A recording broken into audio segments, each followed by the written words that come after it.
Startup talk YouTube channel में आपका स्वागत है। देखिए आज हम लोग ना इस वीडियो ना एलएलपी को अच्छे से समझेंगे। देखिए अगर आप एलएलपी लीगल स्ट्रक्चर को रजिस्टर कराना चाह रहे हैं, सोच रहे हैं उसके बारे में, तो पहले तो आप एक बार वीडियो को अच्छे से देखिए कि मतलब मैंने इस पे लगभग एलएलपी के सारे पॉइंट पर डिस्कशन किया है। तो आप एक बार वीडियो पहले आप एलएलपी के बारे में देख लीजिए, फिर उसके बारे में सोचिएगा। देखिए दूसरी बात, जो स्टार्टअप के बारे में पढ़ रहे हैं तो मैंने पहले sole proprietorship, partnership, private, public, मैंने इन पहले भी वीडियो बना चुका हूं, तो वो भी वीडियो आप देख सकते हैं।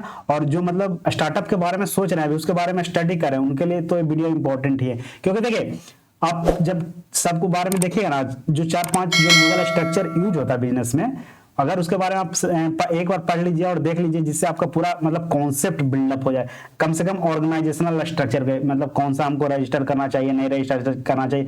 देखिए एलएलपी ना अभी मतलब अगर जो पार्टनरशिप रजिस्टर कराना चाह रहा है ना फर्म, वो एक बार इस वीडियो को देख लीजिए। क्योंकि अगर आपका फिर मन चेंज हो जाए कि मैं नहीं, हम एलएलपी में जाना चाहते हैं, तो थोड़ा सा देखिए जो इसका लीगल प्रोसेस है ना, जो प्राइवेट कंपनी पब्लिक कंपनी से थोड़ा सा सिंपल है, और सोल प्रोप्राइटर और पार्टनरशिप से थोड़ा सा टफ है। इस बात का आप ध्यान रखिएगा। और इसका एक और फायदा कि एमसीए के अंडर आता है, इस बात का भी आप ध्यान रखिए, जिससे मतलब आपका जो ऑर्गेनाइजेशन रहता है रिकॉग्नाइज रहता है गवर्नमेंट में। ऐसा नहीं रहता कि मतलब लोग बिलीव नहीं करें कि इस टाइप का लीगल स्ट्रक्चर, मतलब जैसे पार्टनरशिप और सोल प्रोप्राइटरशिप में थोड़ा सा प्रॉब्लम है, तो प्रॉब्लम होता है। तो देखिए हम लोग इस वीडियो में ना एलएलपी को मतलब एक एक पॉइंट करके समझते जाएंगे। नेमिंग के बारे में एग्जाम्पल देखेंगे सब फेमस कंपनी का, पार्टनर देखेंगे, समझेंगे, लिमिटेड लायबिलिटी समझेंगे, सब चीज को एक एक पॉइंट करके हम लोग समझते जाएं।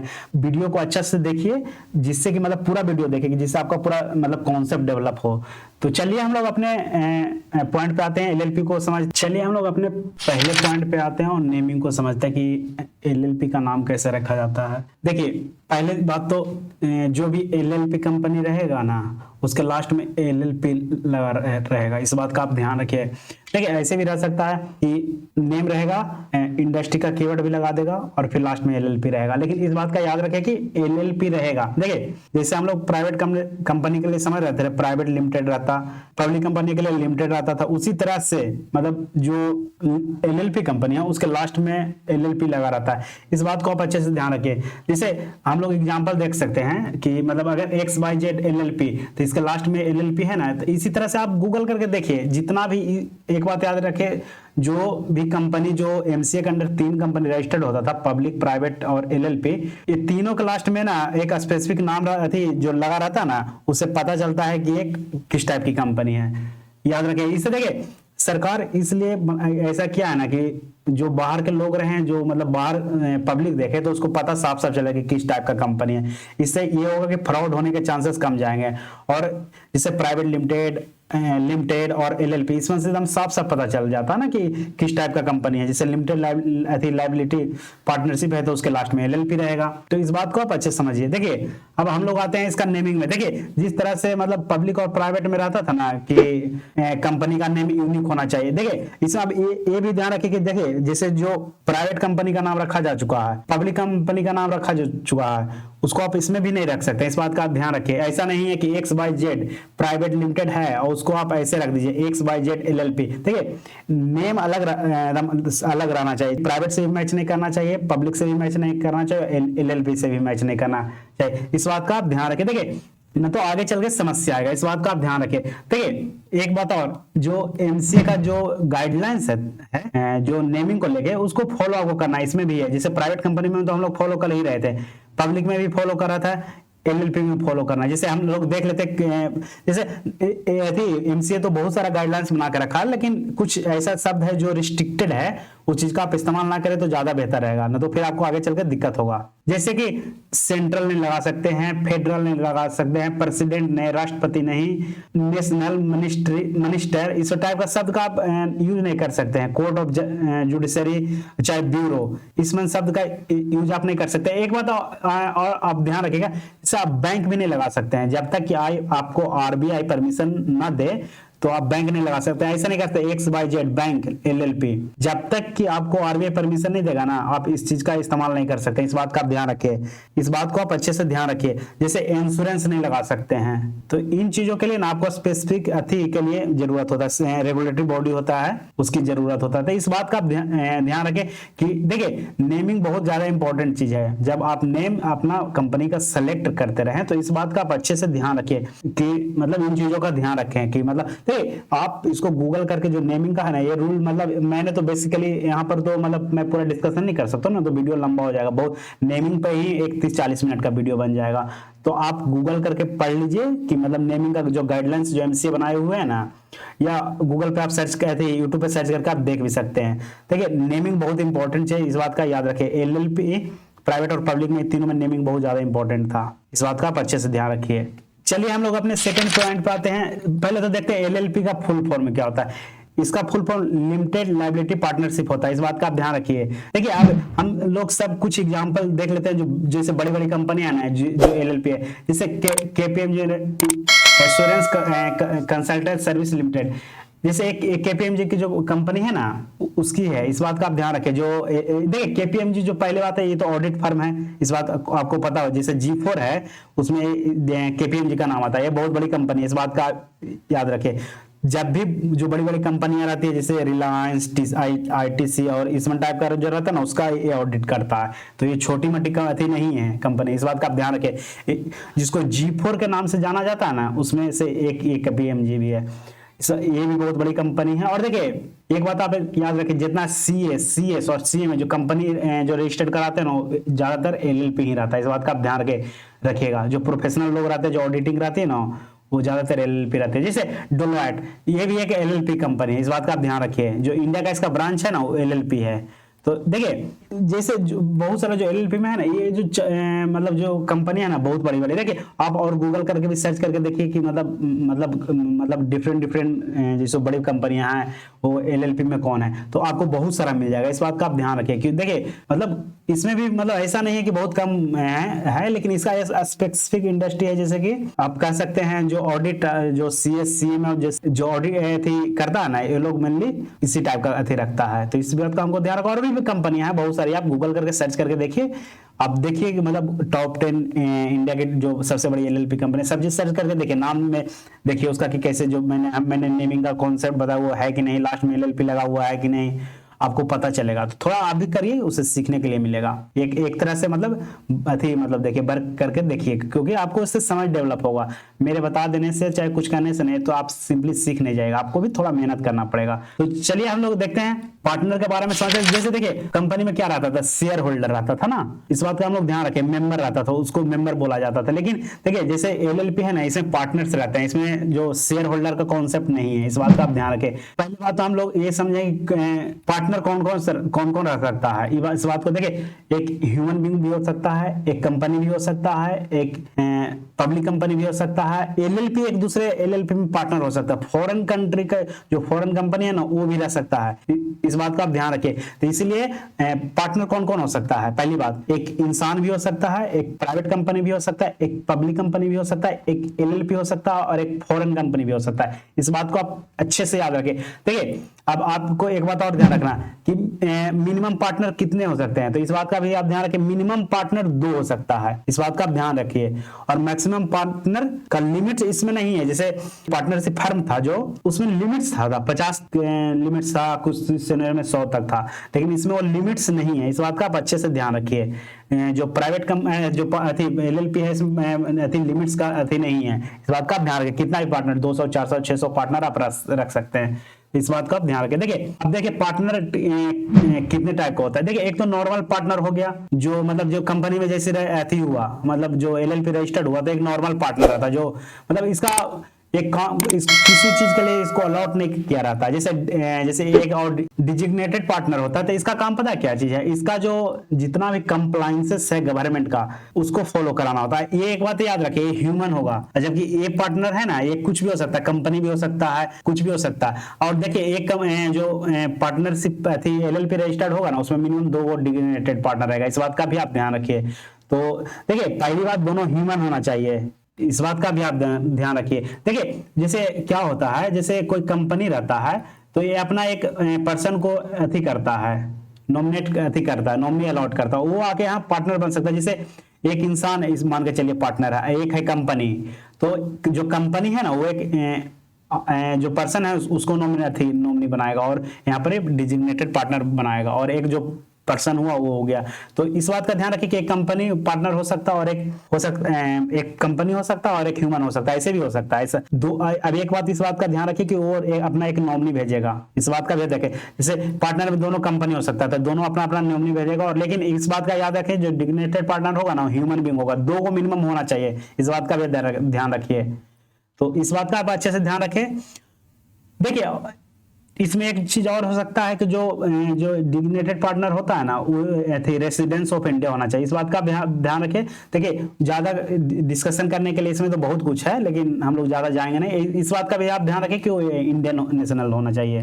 कंपनी जैसे बाहर की कंपनी है तो, लेकिन जो पार्टनर जिसको नॉमिनी बनाएगा वो इंडियन होना चाहिए, इस बात का आप ध्यान रखें। देखिए हम लोग अब अपने अगले पॉइंट पे आते हैं, और LLP। देखिए जैसे जिस तरह से पार्टनरशिप डीड था ना उसी तरह से LLP एग्रीमेंट होता है। देखिए इसको सिर्फ नाम LLP एग्रीमेंट दिया गया है, इस बात का भैया हम लोग ध्यान रखेंगे। जो LLP एग्रीमेंट बनता है ना, मेन यही जो बेसिक बिल्डिंग ब्लॉक होता है ना LLP का, ये सबसे इंपॉर्टेंट डॉक्यूमेंट है। जैसे हम लोग प्राइवेट और पब्लिक कंपनी में क्या पढ़ रहे थे कि मुआ वो आता तो इंपॉर्टेंट डॉक्यूमेंट होता था, लेकिन इसमें LLP जो कंपनी है ना, इसमें जो LLP एग्रीमेंट है ना वो है। देखिए ये क्या चीज है ना, जो पार्टनर है ना उसके बीच का एग्रीमेंट है। एक बात और है, जब भी जैसे 2 पार्टनर है, एक पार्टनर का एडमिशन हो रहा है तो फिर से एक नया LLP एग्रीमेंट बनेगा, इस बात का भी आप ध्यान रखें। और अगर मान के चलिए शुरू में 2 पार्टनर थे, एक और ऐड हुआ तो नया LLP एग्रीमेंट बनेगा, और फिर अगर एक और ऐड होता तो फिर नया LLP एग्रीमेंट बनेगा। जब भी कोई अगर पार्टनर आएगा नया तो एक नया LLP एग्रीमेंट बनेगा, इस बात का आप ध्यान रख सकते हैं। इसको पार्टनरशिप डीड भी आप बोल सकते हैं नॉर्मल टर्म में, लेकिन इसको अगर आप प्रोफेशनल ढंग से बोलना चाहते हैं तो LLP एग्रीमेंट बोले। देखिए जो इसमें क्लॉज रहता है ना, इतना जो इसमें मैं लिखा हूँ वो सारा क्लॉज इसमें रहता है। जैसे रजिस्टर्ड ऑफिस का जानकारी रहेगा कि आपका ऑफिस कहाँ है, इस बात का आप ध्यान रखिए। जैसे कंपनी का ऑफिस कहाँ है इसमें पूरा डिटेल से लिखा रहेगा, ऑफिस का एड्रेस। LLP का पार्टनर कौन है, जैसे 2 पार्टनर, एक मान के चलिए एक पर्सन पार्टनर है, कंपनी पार्टनर, तो इसमें लिखा रहेगा। अगर दोनों ह्यूमन बीइंग है तो इसमें लिखा रहेगा। डिजिग्नेटेड पार्टनर कौन है, ये इस बात का भी हम लोग ध्यान रखेंगे। जो वर्किंग पार्टनर होता है ना वो उसके बारे में डिटेल से। देखिए मेन क्या है ना, सरकार अगर कभी धरेगी ना तो इन्हीं लोगों को धरता है, इस बात का आप ध्यान रखिए। तो इसमें मतलब उसका LLP एग्रीमेंट में लिखा रहेगा। देखिए कंट्रीब्यूटर मतलब क्या हुआ ना, जो उसमें पैसा डाला, जैसे हम लोग शेयर होल्डर थे ना, पार्टनर एक तरह से हुआ, कंट्रीब्यूशन हुआ। जो मतलब पैसा डाल रहा है, जिसमें कंपनी में शेयर होल्डर बोलते थे, जिसको आप सिंपल भाषा में ऑनर बोल सकते हैं। और कंट्रीब्यूशन कितना किया, ये भी एक इंपॉर्टेंट चीज है, इस बात का आप ध्यान रखिए। इसमें कैपिटल की जगह पर कंट्रीब्यूशन बोला जाता है, इस बात का आप ध्यान रखें। और देखिए अगला पॉइंट है राइट ऑफ पार्टनर। अब एक पार्टनर का राइट क्या है, इस बात को भी आप समझिए कि किसका क्या काम है। जैसे बैंक का जो चेक है उस पर कौन साइन करेगा, मैनेजमेंट कौन देखेगा, और बहुत सारा जो राइट्स होता है। जैसे अब जमीन खरीद रहा है तो उससे रिलेटेड कैसे डिसीजन होगा, तो वो सारा चीज आपको इसमें लिखा रहेगा। पार्टनर का राइट क्या है, मतलब इसमें के पूरा डिटेल से लिखा रहेगा। देखो ड्यूटी एज पार्टनर का काम क्या है, जैसे एक मतलब वर्किंग पार्टनर काम क्या है, चाहे उसके बारे में पूरा डिटेल से लिखा रहेगा।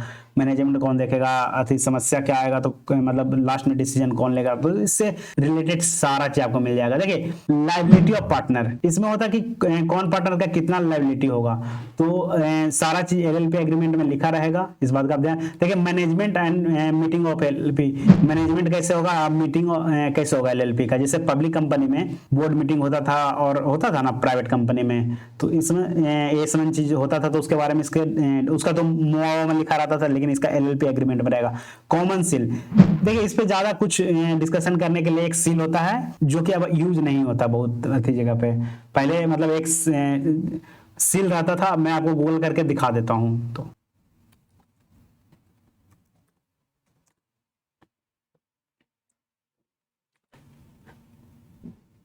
देखिए कॉमन सील इस टाइप का होता था पहले, तो अब उसका यूज बहुत ज्यादा होता नहीं है, तो इस बात का आप ध्यान रखें। लेकिन कॉमन सील ऐसा होता था। आप मैं देख लीजिए गूगल करके आराम से आप भी। ठीक है। और देखिए अब यहाँ पर देखिए हम लोग बोल रहे थे ना कि पार्टनर का एडमिशन कैसे होगा। जैसे दो पार्टनर है, एक पार्टनर को मतलब पैसे की वजह से या किसी कारण वजह से लाना पड़ रहा है, तो उसका एडमिशन कैसे होगा, इसमें डिटेल्स दिया रहेगा। रिटायरमेंट होगा कैसे पार्टनर का, अगर कोई पार्टनर रिटायर हो गया तो उसके बारे में रिटायरमेंट, अगर रिटायर हो रहा है तो उसका पूरा डिटेल्स रहेगा कि कैसे क्या चीज होगा। जैसे रिटायर होगा तो कंपनी का फर्म एक का वैल्यूएशन होगा, तब ना पता चलेगा कि उसका गुडविल का क्या है, उसका जो वैल्यू क्या है, उससे रिलेटेड अगर कोई निकलना चाह रहा है तो उससे पूरा डिटेल्स, कितना पैसा उसको दिया जाएगा, तो सारा डिटेल्स उसके बारे में रहेगा। डिफॉल्ट के बारे में रहेगा, अगर एलएलपी डिफॉल्ट करती है तो उससे रिलेटेड क्या होगा। अगर देखिए किसी पार्टनर को निकालना है, अगर कोई पार्टनर मतलब बहुत गलत कर रहा है, चाहे कुछ कर रहा है, तो उसको कैसे निकाला जाएगा, इस बात का भी आप ध्यान रखें। तो उसके रिलेटेड भी इसमें प्रोविजन है, इस बात का आप ध्यान रखिए। अगर आपको मार्केट से पैसा उठाना है, बोरोइंग से लेना है, तो कैसे मतलब आप लीजिएगा, उसके बारे में डिटेल्स रहेगा, मतलब उसके बारे में पूरा लिखा रहेगा एलएलपी एग्रीमेंट में।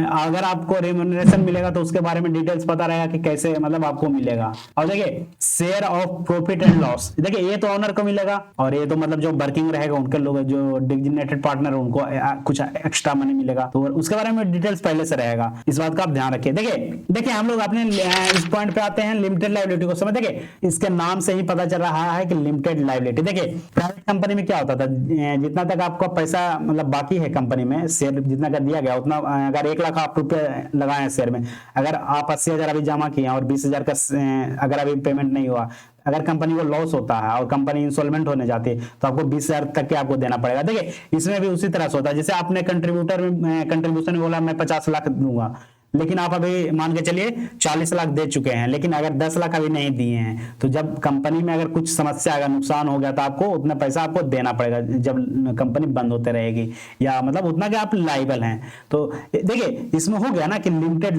लाइबिलिटी, आपको आपके एलएलपी को नुकसान हो सकता है 1 करोड़ का हो, लेकिन आपका लाइबिलिटी कितना था, 1 लाख का था, अभी उतना बचा हुआ था। तो इस बात का आप ध्यान रखें, उससे ज्यादा आपको नहीं देना है। कोर्ट में जाएगा केस, अगर मतलब कंपनी फ्रॉड नहीं किया एलएलपी, तब तो आपको इतना ही देना पड़ेगा, लेकिन अगर फ्रॉड है तो कुछ फिर समस्या आएगा, इस बात का आप ध्यान रखें, क्योंकि फिर लॉ के और बहुत सारे कॉन्सेप्ट लगेंगे इस पे, इस बात का आप अच्छे से ध्यान रखें। तो ये बात समझ के रखें कि लिमिटेड लायबिलिटी कब नहीं लगेगा और कब लगेगा। अगर कंपनी में फ्रॉड हुआ है तो लिमिटेड लायबिलिटी का कॉन्सेप्ट नहीं लगेगा, इस बात का आप ध्यान रखें। अगर लेकिन आप प्रॉपर बिजनेस कर रहे हैं, उसमें नुकसान हुआ है, तब लिमिटेड लायबिलिटी का कॉन्सेप्ट लगेगा, इस बात का आप ध्यान रखें। और लिमिटेड लायबिलिटी का एकदम सीधा सा लॉजिक है, कितना पैसा जितना आप अभी कंपनी को नहीं दिए थे उतना ही लगेगा, तो इस बात का आप ध्यान रखें। देखिए हम लोग अपने अगले पॉइंट पे आते हैं, परपेचुअल सक्सेशन को समझते हैं। देखिए परपेचुअल सक्सेशन का मतलब ये होता है ना कि जैसे अगर उसमें से कोई पार्टनर का डेथ हो जाता है, मान के चलिए 5 पार्टनर हैं, अगर उसमें से एक का डेथ हो जाता है, या मतलब 10 पार्टनर हैं उसमें एक का डेथ हो जाता, तो ये होता है ना कि कंपनी बंद नहीं होता। जैसे पार्टनरशिप फर्म में क्या होता था, उसमें होता था कि फिर से आपको पार्टनरशिप, तो वो तो जो डीड था वो खत्म हो जाता था, तो मतलब उसका फर्म खत्म हो गया, लेकिन उसमें ऐसा इस जो एलएलपी है उसमें ऐसा नहीं होता है, इस बात का आप ध्यान रखिए। जितना भी पार्टनर आएगा सब अपना एक नॉमिनी अपॉइंट किया हुआ रहता है। देखिए जो पार्टनरशिप का जो कुछ समस्या था ना, उसमें परपेचुअल सक्सेशन नहीं था, जो पार्टनरशिप फर्म था ना उसमें नहीं था, उस चीज को दूर किया गया, इस बात का आप ध्यान रखिए। जो परपेचुअल सक्सेशन होता है ना, यही है कि अगर 10 पार्टनर है उसमें से एक का डेथ हो गया, तो इसका ये मतलब नहीं है कि एलएलपी खत्म हो गया, उसके जो नॉमिनी अपॉइंट किए हैं वो आ जाएगा। तो इस बात का आप ध्यान रखें कि इसमें नॉमिनी अपॉइंट करने का रहता ही रहता है, इस बात का आप ध्यान रखें। तो इस वजह से ये परपेचुअल सक्सेसर रहता है, ह्यूमन पे डिपेंड नहीं करता कि अगर किसी का डेथ हो गया तो वो खत्म कंपनी हो जाएगा, चलते जाएगा 10 साल 20 साल 50 साल, अगर कि 100 साल तक भी जा सकता है। तो इस बात का आप ध्यान रखें। देखिए जो परपेचुअल सक्सेशन का होने से वजह से ना बिजनेस मतलब स्टेबल रहता है, मतलब ऐसा नहीं है कि तुरंत बिजनेस खत्म हो गया चाहे कुछ हो गया, तो इस बात का आप ध्यान रखें। जैसे सोल प्रोप्राइटरशिप में क्या था, खत्म हो जाता था, पार्टनरशिप में क्या था, खत्म हो जाता था, प्राइवेट में क्या था, उसमें खत्म नहीं होता, तो उसमें परपेचुअल सक्सेशन, पब्लिक में क्या था, परपेचुअल सक्सेशन था, एलएलपी में क्या है, परपेचुअल सक्सेशन है। तो इस बात का आप ध्यान रखें, जितना भी एमसीए के अंडर रजिस्टर्ड हो रहा है सारा परपेचुअल सक्सेशन है, इस बात का आप ध्यान रखें। तो इस पॉइंट को मतलब बहुत इंपॉर्टेंट पॉइंट है, इस बात का आप ध्यान रखें। देखिए हम लोग अपने अगले पॉइंट पे आते हैं। देखिए हम लोग पढ़ते हैं, आप समझते हैं कि एलएलपी को रजिस्टर्ड कहाँ किया जाता है, इस बात को भी आप समझिए। देखिए रजिस्ट्रेशन ऑफ एलएलपी, देखिए एलएलपी भी मतलब MCA ministry of corporate affairs he manage करता है। देखिए एमसीए मिनिस्ट्री ऑफ कॉर्पोरेट, अब इसमें देखिए एलएलपी एक्ट दिया हुआ है, एमसीए का जो है देखिए एलएलपी फाइलिंग, तो ये जो मेनली है ना इसका रजिस्ट्रेशन इसी के अंडर आता है। देखिए एलएलपी का reservation of name, incorporation of LLP, और देखिए एलएलपी एग्रीमेंट का चेंजेज है उसके बारे में डिटेल्स रहेगा। एक बार आप इसको देख लीजिए कहां पर आता है, एमसीएस सर्विस में आ रहा है एलएलपी ई फाइलिंग, आप इसको थोड़ा सा देख लीजिए क्या क्या चीज सारा डिटेल्स इस पे है। और देखिए एमसीए के अंडर 3 चीज रजिस्टर्ड होता है, प्राइवेट कंपनी, पब्लिक कंपनी और एलएलपी, इस बात का आप ध्यान रखें। तो एलएलपी भी एमसीए के अंडर ही रजिस्टर्ड होता है और इसको ministry of corporate affairs he manage करता है। आप अच्छे से एक बार वेबसाइट को स्क्रॉल करके देख लीजिए। चलिए हम लोग अपने फॉर्मेशन एंड क्लोजर के बारे में देखिए, जैसे कि हम लोग डिस्कशन किए थे कि फॉर्मेशन कहाँ अथी होता है, एमसीए के पास होता है मिनिस्ट्री ऑफ कॉर्पोरेट अफेयर्स, तो इसमें तो मतलब बहुत कुछ है ना क्लोजर। देखिए इसके क्लोजर करने के लिए आपको एलएलपी फॉर्म जो है ना 24 भरना पड़ेगा। अब मैं आपको दिखा देता हूं इसके बारे में, ई फाइलिंग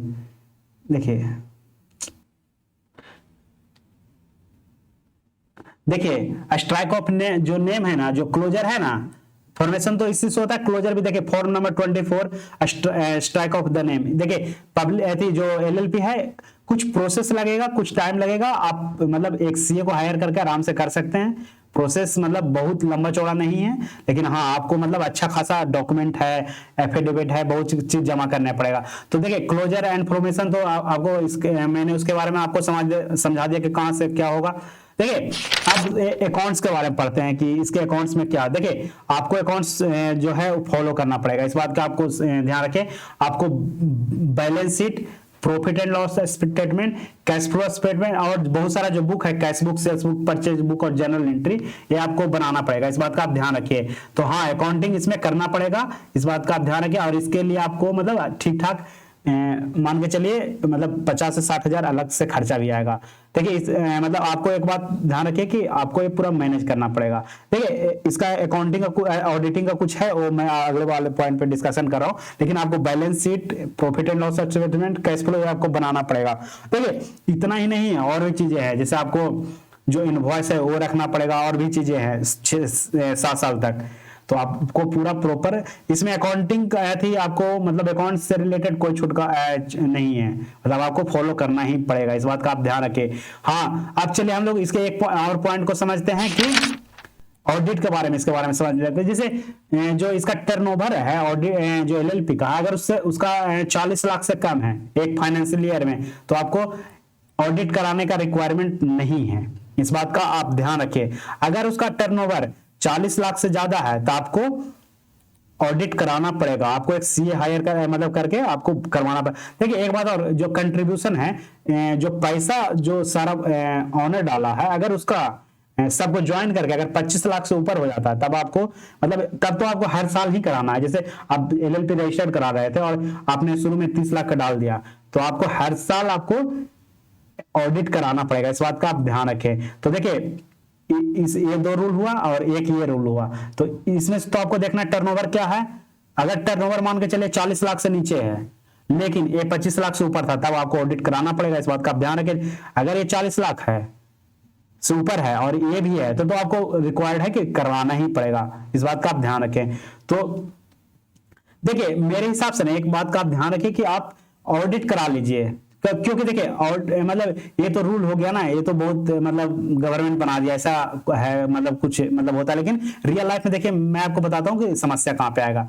जैसे आप ऑडिट नहीं कराएं, अगर आप बैंक से आप लोन लिए हुए हैं तो बैंक तो ऑडिट रिपोर्ट मांगेगा ना, तो मान के चलिए 10 लाख का ही लोन लिखे, आपका पूरा कंट्रीब्यूशन मान के चलिए कम है, फिर भी आपको बैंक मांगेगा, हो सकता है इनकम टैक्स मांग ले, जो इनकम टैक्स जो है डिपार्टमेंट वो मांग ले। तो आप पहले से एक बात मान के चलिए कि लीगल प्रोसेस में ना फंसे, आपको ऑडिट करा लीजिए, बेहतर रहेगा। उससे देखिए बैंक अगर बैंक को तो आपको जमा ही करना पड़ेगा, क्योंकि देखिए उससे ट्रस्ट बनता रहेगा। अगर आप फंडिंग के बारे में सोच रहे हैं, मान के चलिए शुरू के 3-4 साल आप ऑडिट नहीं करवा लिए, थोड़ा सा समस्या ना, अगर फंडिंग मतलब मिल भी रहा है तो भी नहीं मिलेगा, समस्या ये आ जाएगा। तो आप ऑडिट चुपचाप कराते रहिए, ज्यादा मेरे हिसाब से ज्यादा बेहतर रहेगा। क्योंकि देखिए सरकार नियम तो बना दिया, लेकिन ऐसा कुछ होगा थोड़े ना, होता थोड़े ना है, इस बात का आप ध्यान रखें। तो आप मतलब आप लीगली सही है कि मतलब अगर आप इन चीजों में हैं तब तो दिक्कत नहीं है। गवर्नमेंट भी आपको मतलब कि नहीं सही है कि 40 लाख से नीचे नहीं था तो उसकी तरफ से तो मतलब मिनिस्ट्री ऑफ कॉर्पोरेट अफेयर्स की तरफ से तो आपको परेशान नहीं किया जाएगा, इस बात का आप ध्यान रखें। लेकिन इनकम टैक्स जीएसटी वो तो परेशान करेगा ना, वो तो गवर्नमेंट का अलग डिपार्टमेंट है। तो मेरे हिसाब से मैनेज कर लीजिए, ज्यादा बेहतर रहेगा। अब हम लोग जो देखिए इसको कैपिटल तो ना बोलते हैं हम लोग, बोलना चाहिए था, लेकिन हम लोग यहाँ पर सिंपल भाषा में समझने के लिए इसको कंट्रीब्यूशन बोलना चाहिए कि कौन से मतलब एलएलपी में पैसा लगाया। देखिए पहला तो पैसा खुद ओनर लोग लगाएंगे, जैसे 5 गो ओनर है तो वो लगाएगा। इस बात का आप ध्यान रखें, कोई 25 लाख लगा रहा है तो उसको उस हिसाब से रहेगा सब चीज। तो इस बार जो एलएलपी एग्रीमेंट बना रहा है ना, तो आप थोड़ा सा उसमें ध्यान रखेंगे। जो मान के चले 1 करोड़ का एक फर्म में पैसा आप डाल रहे हैं, अगर कोई 20% थी 20 लाख डाला तो उसको 20%, जो 5% डाला उसको 5% ही दीजिए। इस बात का आप अच्छे से ध्यान रखें, क्योंकि एलएलपी एग्रीमेंट में आप अच्छे से इसके बारे में लिख लीजिए। और ठीक है, आपको एलएलपी जो है ना लोन देने में उतना ज्यादा दिक्कत नहीं करेगा। जैसे कि मैंने आपको बोला ना, ऑडिट करवा लीजिए, अच्छा रहेगा। बैंक थोड़ा सा इस पर ट्रस्ट बनेगा तो आपको लोन दे देगा। देखिए अगर थोड़ा सा अथी रहेगा ना, अगर आप नहीं करा के रखते हैं ना, तो थोड़ा सा अकाउंटिंग, जैसे एक सीए मतलब एक प्रोफेशनल चेक करके वो सिग्नेचर कर देता तो वेरिफिकेशन हो जाता ना कि हाँ इसका अकाउंट सही है, तो वहां पर फायदा आपको होगा। अगर मतलब देखिए बैंक अगर आप ऑडिट नहीं करा रहे हैं, थोड़ा मना कुछ समस्या कर सकता है, लेकिन ऐसे तो पैसा डालता है। देखिए इसमें आप फंडिंग के बारे में थोड़ा समझ लेते हैं कि देखिए जैसे एंजल इन्वेस्टर और जो VC है ना, इस टाइप के मतलब जो कंपनी है ना, एलएलपी में ज्यादा टाइम मतलब इन्वेस्ट करने में इंटरेस्टेड नहीं होता। कुछ सिनेरियो में कर सकता है, जैसे डिपेंड करता है एंजल इन्वेस्टर और जो VC है ना उसके अथी पे कि वो क्या करना चाहता है। क्योंकि देखिए इसमें ऑडिट भी हो रहा है, अकाउंट्स भी मैनेज हो रहा था, तो उसको तो सोल प्रोप्राइटरशिप और पार्टनरशिप इसको इसमें देखिए दिक्कत कहाँ आता है, जब वो बाहर निकलना चाहेगा ना, जैसे एक फर्म से, जैसे प्राइवेट में क्या था वो अपना शेयर बेचता बाहर निकल जाता है, इसमें तो पार्टनरशिप है ना, तो ये थोड़ा सा समस्या आता है कि मतलब इस वजह से इसमें भी तो मतलब सोल जो इन्वेस्टर है ना वो इन्वेस्ट करना नहीं चाहेगा, लेकिन कुछ सिनेरियो में कर भी सकता है। इस बात का आप ध्यान रखें। चलिए हम लोग अपने अगले पॉइंट को समझते हैं, सेपरेट लीगल एंटिटी। देखिए सेपरेट लीगल एंटिटी का मतलब होता है ना, जो कंपनी रहता है वो अपने मालिक से अलग रहता है। इस बात का आप ध्यान रखिए। जैसे कंपनी अपने नाम पे प्रॉपर्टी ओन कर सकती है, उसका अपना पैन कार्ड होता है, किसी के प्रति लीगल प्रोसीडिंग स्टार्ट कर सकता है। तो अभी समझते हैं धीरे धीरे करके। जैसे बात तो हम लोग समझ गए कि मतलब सेपरेट लीगल एंटिटी मतलब क्या होता है कि वो अपने ओनर से अलग रहता है। अब देखिए इसका प्रॉफिट क्या होता है। देखिए जैसे सेपरेट लीगल एंटिटी रहेगा ना, तो वो अगर कभी जैसे प्रॉपर्टी कंपनी को खरीदने का माने तो वो अपने नाम पे रजिस्टर करा सकता है, अपने नाम पे गाड़ी खरीद सकता है। इस बात का आप ध्यान रखें। देखिए जैसे हम लोग सोल प्रोप्राइटरशिप और पार्टनरशिप में क्या देख रहे थे, पार्टनरशिप में तो हो रहा था कि पार्टनर के नाम पे जमीन खरीदाता था, लेकिन नहीं, इसमें क्या होगा कि इसमें कंपनी के नाम पे मतलब एलएलपी के नाम पे प्रॉपर्टी खरीदाएगा। जितना भी प्रॉपर्टी खरीदने का रहेगा एलएलपी के नाम पे खरीदाएगा। जो गाड़ी होता है वो भी अपने सेपरेट लीगल एंटिटी होने की वजह से अपने नाम पे एलएलपी खरीद सकता है। किसी के प्रति लीगल प्रोसीडिंग स्टार्ट करता है, इस बात का आप भी ध्यान रखिए। और भी चीजें होते हैं जैसे कि एलएलपी के होने की वजह से ना, एक चीज और देखिए, कंपनी रहता है ना कॉन्ट्रैक्ट में भी जा सकता है। इस बात का आप ध्यान रखिए। और हम लोग तो पहले डिस्कशन कर चुके हैं कि कंपनी किसी प्रति लीगल प्रोसीडिंग स्टार्ट कर सकते हैं। तो ये जो 4-5 है ना, और भी चीजें हैं, लेकिन हम लोग जो मेनली था ना, जो कंपनी अपने नाम पे प्रॉपर्टी ऑन कर सकती है, किसी को सू कर सकता है, कॉन्ट्रैक्ट में जा सकता है, तो ये इसका जो मेन है ना वो फायदा इससे। देखिए रेम्यूनरेशन एंड प्रॉफिट शेयर क्या होता है। जैसे डिजिग्नेटेड पार्टनर रहता है वो तो मतलब काम करता है, और जो कुछ उसमें ऐसा भी होता है कि जो जैसे मान के चले 10 पार्टनर, उसमें से मान के चले 3 या 4 काम कर रहा है, तो उसको अलग से वेतन भी तो मिलना चाहिए ना, रेम्यूनरेशन मिल जाएगा पहले ही। मतलब कि ये लोग वर्किंग पार्टनर है तो उसका मतलब हो सकता है इस तरह से रहे, उसका एक तो स्पेसिफिक सैलरी रहे, और हो सकता है कि ये भी रहे कि मतलब अगर कंपनी को 50 लाख का प्रॉफिट होगा तो उसका 5% या 10% अलग से देगा।